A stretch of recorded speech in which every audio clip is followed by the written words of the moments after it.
Y como afirmara el señor presidente de la República, que fue parlamentario muchos años en una instancia similar a la que hoy nos ocupa, también nuestra actitud, al igual que la suya entonces en una situación similar, es el deber que tenemos como gobernantes. La gente nos eligió para estar en este lugar y para que, entre otras cosas, controlemos al erario y al Poder Ejecutivo, y no vamos a renunciar a ese mandato, y eso es lo que hoy estamos haciendo aquí como bancada del Frente Amplio.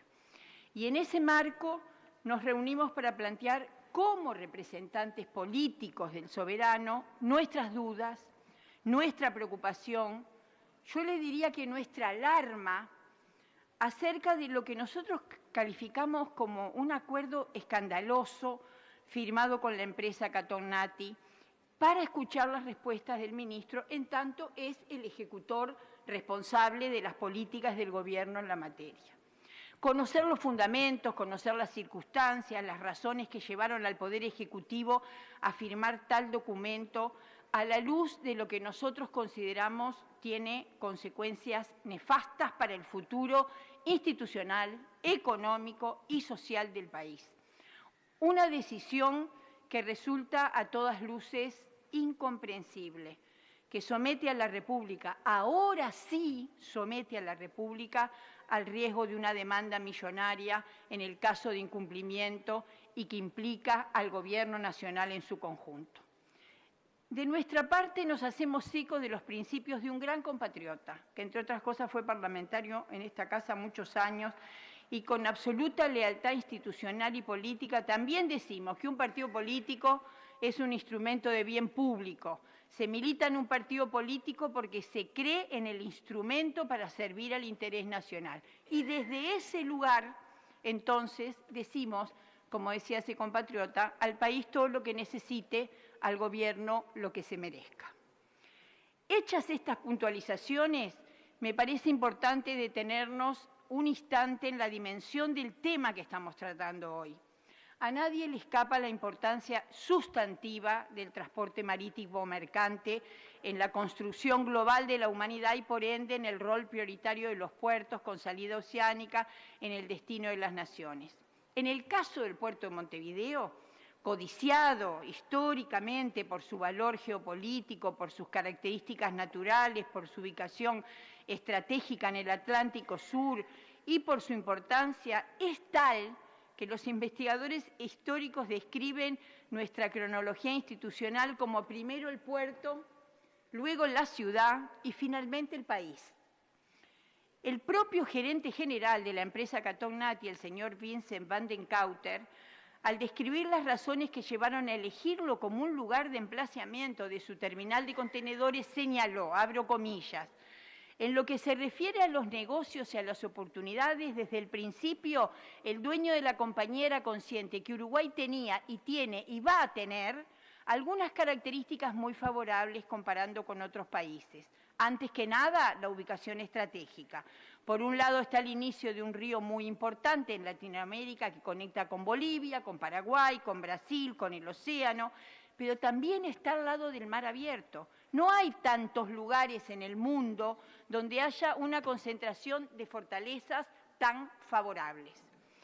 Y complementó en esa visión de futuro, decía el gerente de Catón-Nati, éramos conscientes de que había un potencial muy grande allí y que más temprano que tarde, en algún momento, Buenos Aires iba a perder su competitividad, más que nada cuando vengan los barcos grandes. En su momento, esta carga de Buenos Aires va a tener que pasar por otro puerto y ahí la competencia va a ser con los puertos de Brasil. Catón-Nati tiene mucha experiencia en estos negocios. Entonces, fue para nosotros ganar, ganar.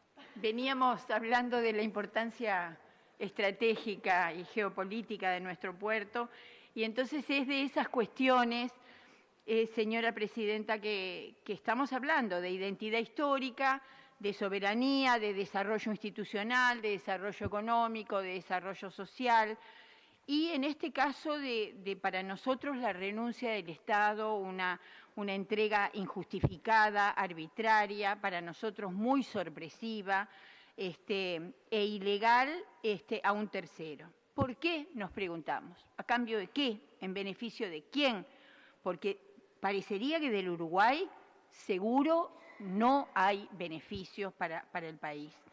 El puerto de Montevideo indiscutiblemente ha tenido una marcada evolución durante las últimas décadas. Yo diría durante los últimos 20 años hubo un crecimiento importante de su actividad.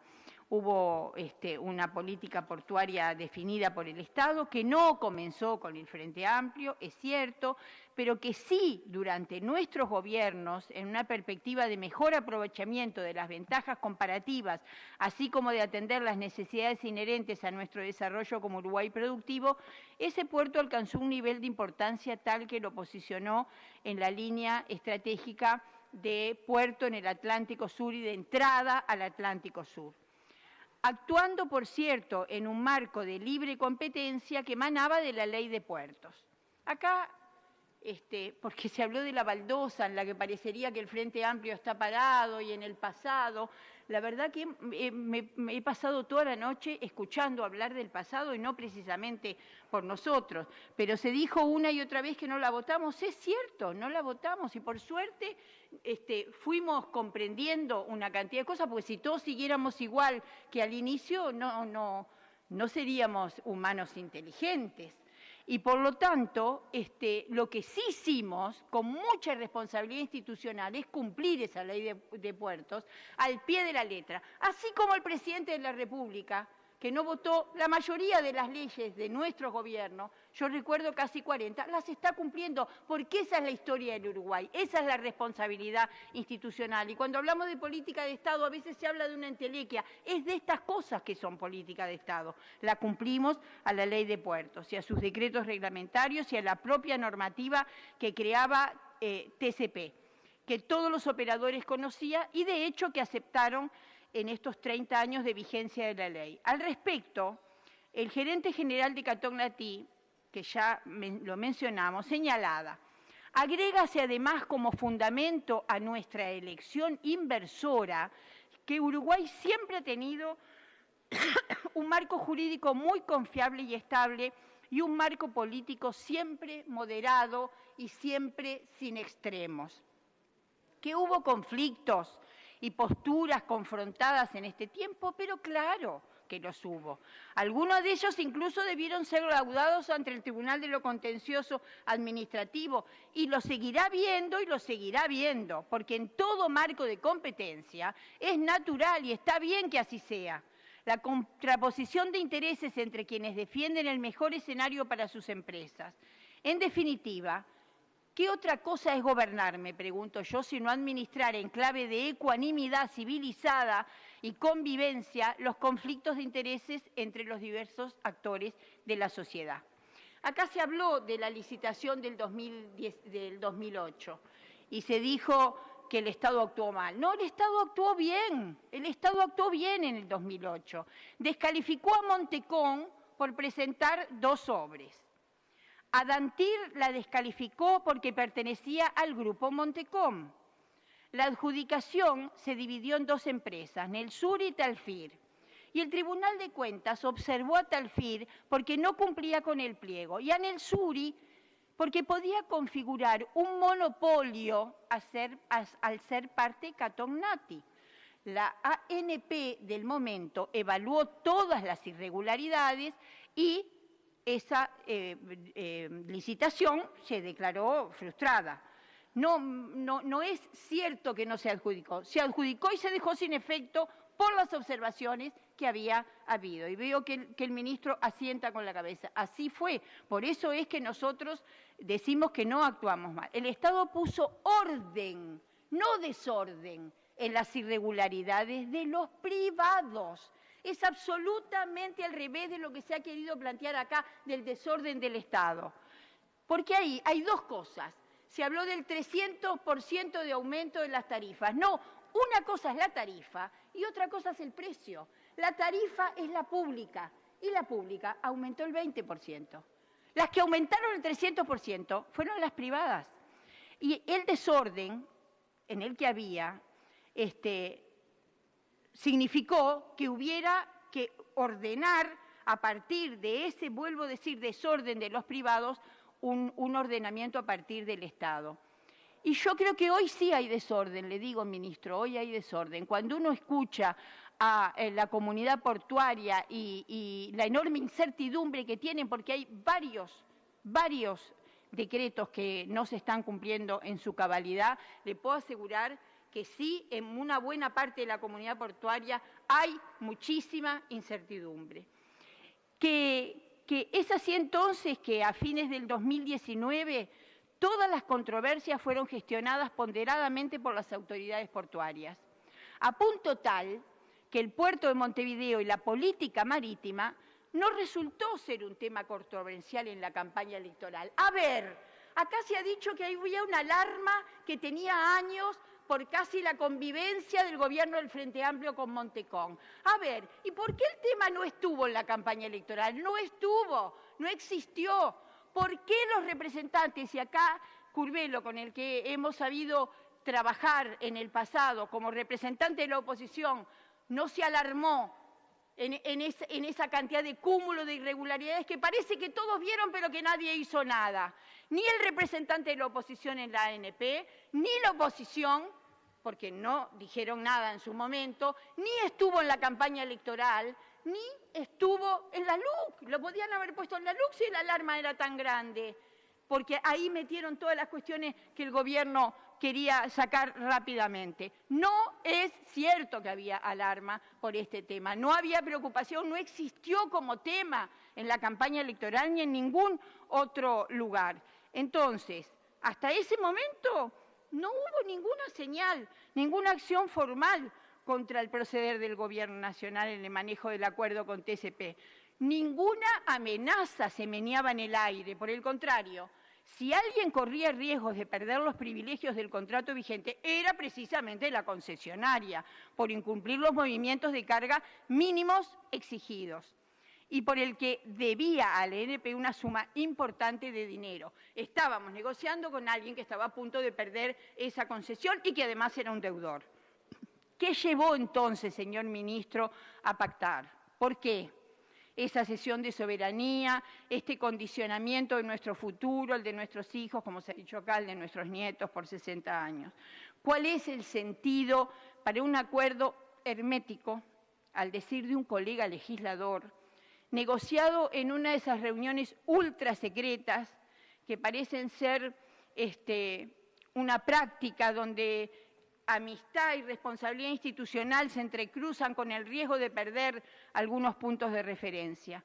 Si tan grave era la situación desde la óptica que el oficialismo la plantea, al punto de afectar derechos del Estado, ¿por qué un gobierno que hace ostentación de la transparencia en su accionar mantuvo ausente de conocimiento a la oposición, a los socios de la propia coalición de gobierno, que han manifestado hoy mismo aquí haberse enterado de los hechos a partir del discurso del presidente el 1 de marzo de este año, cuando rindió cuentas en su primer año de gestión?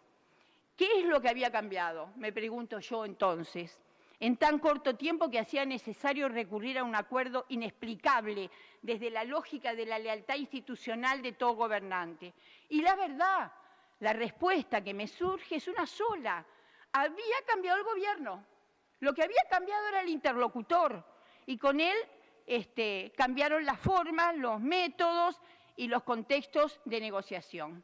Porque aquí también se ha dicho que se dialogaba, que se negociaba. Claro que sí, o los gobiernos son mudos, o se pretende tener gobiernos mudos. Claro que negociábamos, claro que se dialogaba, pero realmente a mí creo que lo que se transmite aquí de que prácticamente en la transición se les dijo que iban a perder el juicio, no lo acredito. No tengo ninguna comprobación de un dato de ese tipo. Sí, nuestro gobierno siempre dijo, y eso es lo que transmitió en la transición, que frente a la notificación de una diferencia, el tratado impone negociación amigable. Eso es el artículo 11 del tratado. Y eso es lo que nuestro gobierno siempre tuvo como posición. Nuestra primera apreciación sobre el acuerdo es que a todas luces es inconstitucional. Porque, señora Presidenta, estamos hablando de un acuerdo que genera monopolio privado por 60 años, hasta el 2081. Parece increíble que estemos discutiendo sobre si monopolio sí, no, monopolio, es una sola empresa que va a gestionar por 60 años el puerto y la carga en el puerto de Montevideo. Y eso no lo habilita, eso viola la Constitución, porque es el Parlamento y no el Poder Ejecutivo que concede la potestad de crear monopolios y mucho más privados. El doctor en Derecho Constitucionalista y ex legislador Rubén Correa Freitas, en consulta agregada en el expediente donde se sustancian los recursos administrativos contra los decretos 114 y 115 del 2021, señala, abro comillas, es indudable a mi juicio que de hecho se está concediendo por 50 años a la compañía Catonati el monopolio de la actividad portuaria en lo que se refiere al atraque de buques y a la realización de operaciones de carga y descarga de contenedores en el puerto de Montevideo. En nuestro ordenamiento jurídico, para que exista un monopolio a favor de una empresa privada, sea nacional o extranjera, se requiere una ley sancionada por el Parlamento, por 2/3 de votos del total de los componentes de cada Cámara, conforme al artículo 85, numeral 17 de la Constitución de la República. Es absolutamente claro, entonces, que en el caso no se ha cumplido con este requisito constitucional por parte del Poder Ejecutivo al haber otorgado un monopolio de hecho a la compañía Catonati, con exclusión ilegítima de la competencia de otros operadores portuarios, como es el caso de Montecón. Justamente, una de las mayores preocupaciones planteadas por diferentes actores del espectro político de la época en que se otorgó la concesión era que la terminal no se convirtiera en un monopolio. Para evitar esto, se decidió que la normativa asegurara que la terminal especializada actuaría en competencia con los muelles públicos. La propia ley de creación de TCP establece la libre competencia, al punto que el decreto reglamentario que regula el régimen de gestión dispone, abro comillas, la terminal prestará servicios en condiciones de libre competencia con otros operadores que actúen en otros muelles del puerto de Montevideo. Más claro, imposible. El propio exministro Lucio Cáceres, que aquí se recordaba hace un rato, sostenía que TCP debía competir con otros operadores de los muelles públicos al ser interpelado en el 2001. Y también Alejandro Chugarri en la misma sesión sostenía la libre competencia. De igual modo, el señor ministro Heber, que hoy nos acompaña, afirmaba durante la sesión de la Cámara de Senadores del 13 de mayo del 2009, cuando se trató la subasta por la segunda terminal de contenedores en el puerto de Montevideo, no queremos monopolio de nadie. El monopolio privado es el peor, aunque el público le sigue muy de cerca, porque es muy malo. Pero creemos que el monopolio privado es el peor de todos. Entonces, no queremos monopolio.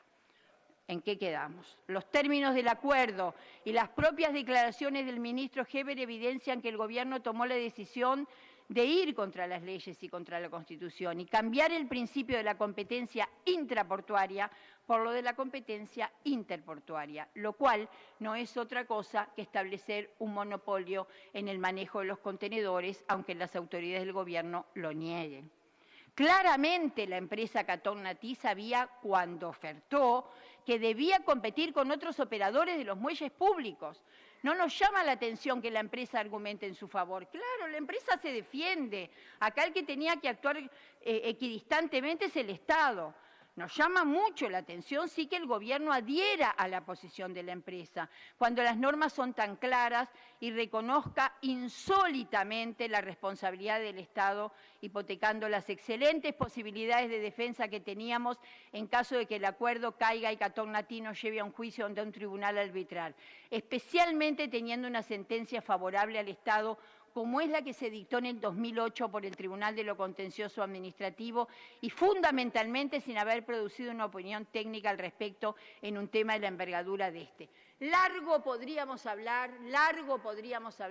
de la experiencia y de la técnica y la táctica de Catonati en todos lados donde está de amenazar con juicios. Si ustedes quieren y tuviera más tiempo, tengo miles de ejemplos de cómo se ha comportado esta empresa. Es un acuerdo con múltiples ilegalidades: violación de la ley de puertos, que establece a texto expreso la libre competencia y que mandata a la ANP a tomar las medidas necesarias; violación de la ley que autoriza la creación de TCP, el artículo 20 de la ley 17.243; también la ley de creación de Terminal Cuenca del Plata establece la libre competencia. La terminal prestará servicios en condiciones de libre competencia con otros operadores. También viola la Ley de Defensa de la Competencia, la 18.159, es una ley de orden público que establece la libertad y la igualdad de acceso a la empresa al mercado, también se violenta en este acuerdo. Y la violación del artículo 377 de la Ley 19.355, que se invoca, donde expresamente se prevé el asesoramiento preceptivo de la ANP. No existió asesoramiento de los servicios de la ANP en los términos requeridos por la norma, y esa es una respuesta que no hemos escuchado todavía en sala. Esto es sobre la prórroga concreta, el alcance de la misma, las obras que se van a realizar y si ello guarda una razonable equivalencia con el contrato original. Tampoco hay pronunciamiento del directorio del organismo, pues el presidente de la ANP decide evadir ese requisito, aun cuando el gerente del área, doctor Edgardo Amosa, tras el pedido del ministro Heber del 7 de abril de 2021, señala que es el directorio el que debe asesorar. Para ese entonces el hecho ya estaba consumado. Claramente hay un intento de cumplir con las formas, pero un claro incumplimiento de la norma señalada, lo que una vez más muestra las desprolijidades. El profesor de Derecho Internacional y experto en temas portuarios, Edison González Lapeire, sostuvo en carta búsqueda: se requiere un previo asesoramiento de la ANP para hacer efectiva una concesión conforme a lo establecido en el artículo 377 de la Ley 19.355. Esta norma no se cumplió debidamente por dos razones. No se solicitó previamente porque el contrato es de febrero y la solicitud es del 7 de abril y la respuesta es del 13 de abril. Pero además, el asesoramiento no lo prestó la ANP, que se expresa a través de su directorio, y no se expidió al respecto, y lo hizo el presidente y la secretaria general interina, que no pueden actuar aisladamente ni representar a la administración portuaria como exige la normativa. Y por si fueran pocas las ilegalidades, el mismo González Lapeire señalaba que el artículo 13 de la Ley 16.246, en su inciso F, establece la obligación de la ANP de disponer previamente de las transferencias de bienes o el aporte a sociedades comerciales de avalúos practicados según las normas generalmente aceptadas en la materia. Esto no se hizo.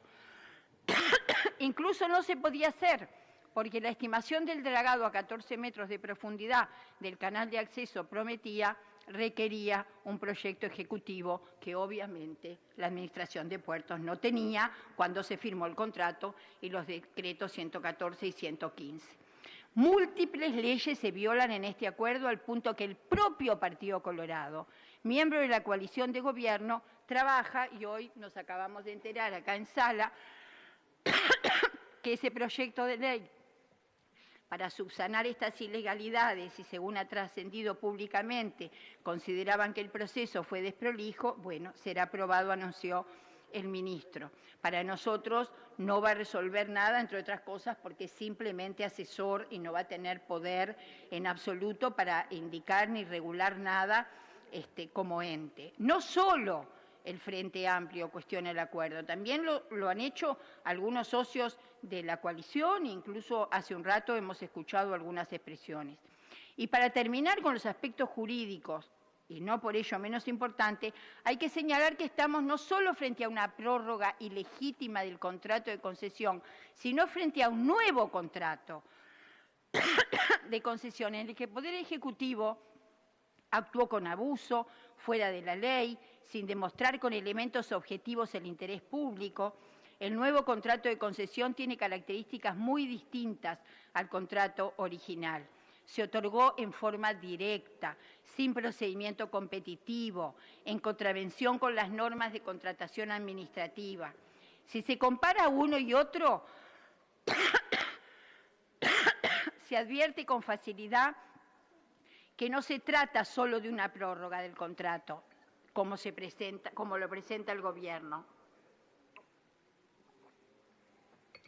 Este cúmulo de ilegalidades nos enfrenta ahora sí al riesgo de tener que enfrentar juicios millonarios y colocar al puerto de Montevideo en una situación de incertidumbre jurídica, pero también de incertidumbre respecto al funcionamiento mismo del puerto, sin reglas claras, donde tenemos decretos vigentes que no se aplican o se aplican a medias. Y a pesar del marco jurídico vigente, que claramente consagra la libre competencia, el Gobierno resolvió impedir la competencia que hoy existe en el puerto de Montevideo. Y así sustituyó el artículo que establecía la competencia de la terminal con los muelles públicos por otros que consolida el monopolio. Pero no advirtió el Gobierno, o si lo advirtió, fue omiso, que existen leyes que garantizan la libre competencia y aún así siguió adelante. El acuerdo conlleva graves consecuencias para la economía, para el empleo y para el bolsillo de la gente. Los servicios portuarios, la calidad de los mismos, el precio son relevantes para la competitividad de nuestras exportaciones, influyen en el costo de lo que importamos y de casi todo lo que producimos, ya que en general tiene algún componente importado, impactando, por tanto, sobre el costo de lo que consumimos. Por el contrario, tener una única empresa que preste el servicio coloca al consumidor cautivo de tener que operar con esa única empresa, y si a eso le agregamos que puede fijar precios sin regular, mucho más preocupante. Pero los problemas de un monopolio en una actividad estratégica como el puerto van más allá de las consideraciones sobre precios y costos. Hacen a temas comerciales, a temas operativos de los relacionamientos entre las agencias navieras y el operador portuario, y pueden llevar a que éstas decidan cambiar de estrategia para acceder al puerto de Montevideo o decidir no pasar por el puerto de Montevideo. Además, le otorga privilegios y concesiones a la empresa sin ninguna causa justificada. Se amplía el área de concesión, se otorga en forma gratuita terrenos del Estado en Puntas de Sayago para instalar un parque eólico e insólitamente se compromete que UTE le compre toda la energía a precios de consumidor, se flexibilizan los requisitos de tráfico mínimo y se establecen salvaguardias muy amplias para evitar pagar el canon, no se imponen restricciones para la venta de la empresa ni una regulación acorde a lo que requiere un monopolio, el valor de la empresa se multiplica. Estos son algunos de los beneficios que se otorgaron a Catón Nati. Otros ya han sido mencionados por otros colegas parlamentarios. ¿Cómo explica esto el señor ministro? Si a ello le sumamos los costos que el acuerdo tiene para el país en su conjunto, esos costos enormes, y el cercenamiento de las facultades regulatorias y de definición de política portuaria que le significa el Estado, ¿no entiende el ministro que estamos realmente ante una entrega de soberanía? Inexplicablemente, además, se incorpora al acuerdo el Reglamento General de Atraque de Buques, que establece las condiciones para la operativa general del puerto. ¿Cómo se negoció este acuerdo? Con desprolijidades, con falta de transparencia, en la intimidad de los gabinetes, en palabras de González Lapeire. Las desprolijidades y la falta de transparencia que señalaba el senador Carrera y otros compañeros han sido una constante en este proceso, lo que nos habilita a poner un manto de duda, a sospechar de toda esta actuación que en distintas oportunidades se dijo y se desdijo. El ministro afirmó tener dictámenes jurídicos y, sin embargo, no los entregó. El senador Vergara solicita la extensión de su tiempo. Vamos a votar por la afirmativa. Sírvanse en expresar. 19-21. 19-21. Puede continuar, senadora. Decía que se había firmado tener dictámenes jurídicos y, sin embargo, no los entregó al Parlamento, para luego confesar que esos informes jurídicos no existían. Realmente es una actitud hacia el Parlamento y hacia la institucionalidad muy preocupante.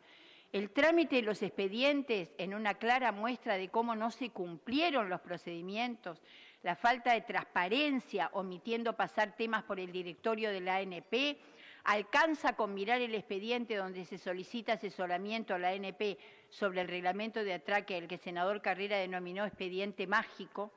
En apenas un día se asesora sobre el reglamento que tiene alrededor de 30 artículos y además este asesoramiento llega, por si algo faltaba, luego de que se publicara el decreto que lo aprobaba. Es claro el apartamiento del régimen jurídico vigente, la resignación de facultades que son propias del Estado, como la potestad regulatoria y de fijación de la política portuaria, la falta de diligencia y la liviandad con la que se tomaron decisiones tan trascendentes para nuestro país, sumando a las concreciones y beneficios que se conceden a la empresa, hacen sin lugar a duda que tengamos que exigir la responsabilidad política al Gobierno y al Ministro. Como todos sabemos, la discrecionalidad del Gobierno no es irrestricta, tiene límites que están dados por la Constitución y por la ley. Vivir en un Estado de Derecho implica a ciudadanos, pero también a gobernantes, actuar bajo un régimen jurídico vigente y cuando ello no ocurre se debe llamar a responsabilidad. Creemos, sin lugar a dudas, que el Gobierno, nosotros tenemos aquí declaraciones hechas en el 2017 por la empresa Catón Natí, cuando anunciaba la venta de todos sus activos en Uruguay, la empresa Catón Natí afirmaba: el fuerte marco legal uruguayo, la estabilidad política del país ha permitido que se siguiera invirtiendo en la terminal para transformar a TCP en una de las terminales de contenedores líderes en el sur. Luego de 16 años de crecimiento espectacular, esto lo dice la empresa, Catón Natí lanza un proceso de selección para encontrar un nuevo accionista. ¿Cuándo dice la verdad Catón Natí? ¿Hubo 16 años de crecimiento espectacular o tenía millones de problemas porque tenía una competencia ilegal? Y el hecho que el puerto de Montevideo esté entre los más productivos del continente no le alcanzó a Catón Natí y ahora hace el juego que ha hecho muchos países de amenazar con juicios, cuando tenía todas las de perder, señor ministro, tenía una declaración del Tribunal de lo Contencioso Administrativo, tenía declaraciones de ellos mismos reconociendo que cuando compitieron sabían que tenían competencia en los medios públicos. Es inaudito pensar que ese juicio se podía perder. Creemos, sin lugar a dudas, que el Gobierno y el ministro tienen que responder por este accionar negligente, poco transparente, en beneficio de una empresa por sobre otras, en contra de los intereses del país, con abuso de sus facultades y que yo creo que le va a generar perjuicios inconmensurables para nuestro país. Muchas gracias, señora presidenta.